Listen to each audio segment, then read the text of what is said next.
एक नई योजना चैनल में आपका स्वागत है।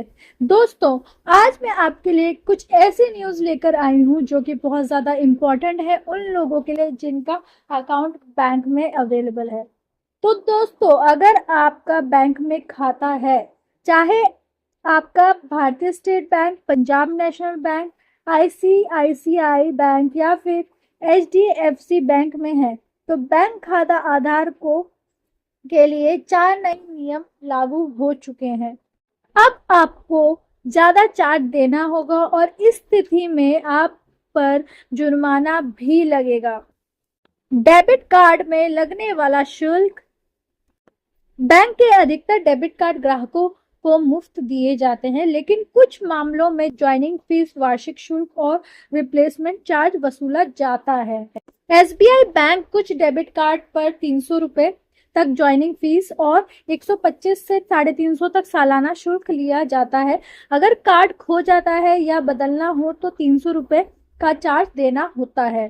पीएनबी बैंक यहाँ कुछ डेबिट कार्ड के लिए 250 रुपए ज्वाइनिंग चार्ज, 500 रुपए वार्षिक शुल्क और 150 रुपए रिप्लेसमेंट फीस लागू किया हुआ है। एचडीएफसी बैंक के अनुसार 250 रुपए से 750 तक की ज्वाइनिंग और सालाना फीस वसूली जाती है, जबकि नया कार्ड लेने पर 200 रुपए चार्ज किया जाएगा। आईसीआईसीआई बैंक अलग अलग डेबिट कार्ड के लिए 1999 तक की ज्वाइनिंग फीस और 99 से 1499 सालाना शुल्क लिया जाएगा। इसके अलावा अगर आप डेबिट कार्ड के बिल भूल जाते हैं और नया पिन बनवाना चाहते हैं तो सभी बैंक इसके लिए 50 रुपए चार्ज करता है।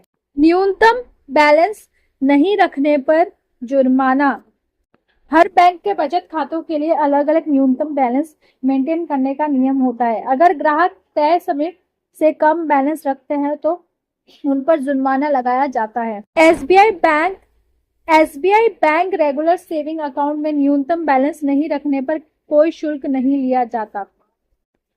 पीएनबी बैंक यानी कि पंजाब नेशनल बैंक न्यूनतम त्रैमासिक बैलेंस में कमी होने पर 400 रुपए से 600 रुपए तक का जुर्माना लगाया जाता है। एचडीएफसी बैंक औसत मासिक बैलेंस मेंटेन नहीं करने पर 150 से 600 रुपए तक का चार्ज लिया जाता है। आईसीआईसीआई बैंक खाते में तय सीमा से कम राशि होने पर मासिक औसत की 6% या अधिकतम 500 रुपए जो भी कम हो चार्ज किया जाता है। Duplicate statement charge. अगर किसी ग्राहक को बैंक की ओर से डुप्लीकेट बैंक स्टेटमेंट की जरूरत पड़ती है तो इसके लिए अतिरिक्त शुल्क चुकाना पड़ता है। एसबीआई, पीएनबी, एचडीएफसी और आईसीआईसीआई बैंक सभी बैंक डुप्लीकेट स्टेटमेंट के लिए 100 रुपए चार्ज करते हैं। बैंकों के नए टाइम टेबल। अब इसके बारे में हम आपको बताएंगे। बैंकों के कामकाज के समय में बदलाव किया गया है। अब बैंक हफ्ते में सिर्फ 5 दिन खुलेंगे, यानी शनिवार और रविवार की छुट्टी रहेगी। इससे ग्राहक को अपने बैंकिंग कार्य समय पर निपटाने के लिए पहले से योजना बनानी होगी। तो ये थे सभी 5 रूल्स जो बैंक में चालू किए गए हैं। आशा करूंगी जितनी रूल्स एंड रेगुलेशंस मैंने आपको बताए वो सब कुछ आपको समझ में आ गया है। अब तक आपने मेरे वीडियो को लाइक नहीं किया, लाइक कीजिए, शेयर कीजिए, चैनल को सब्सक्राइब कीजिए, बेल आइकन में क्लिक कीजिए ताकि आने वाली सभी वीडियो आपके पास आती रहे, और शेयर कीजिए उन लोगों को भी जिनका ऑलरेडी इन सभी बैंक में खाता है, ताकि उनको भी अपडेट रहे कि आगे कैसे वो बैंक खाता को ऑपरेट कर सकते हैं। मिलती हूँ अगले वीडियो में, तब तक के लिए नमस्कार। Have a good day.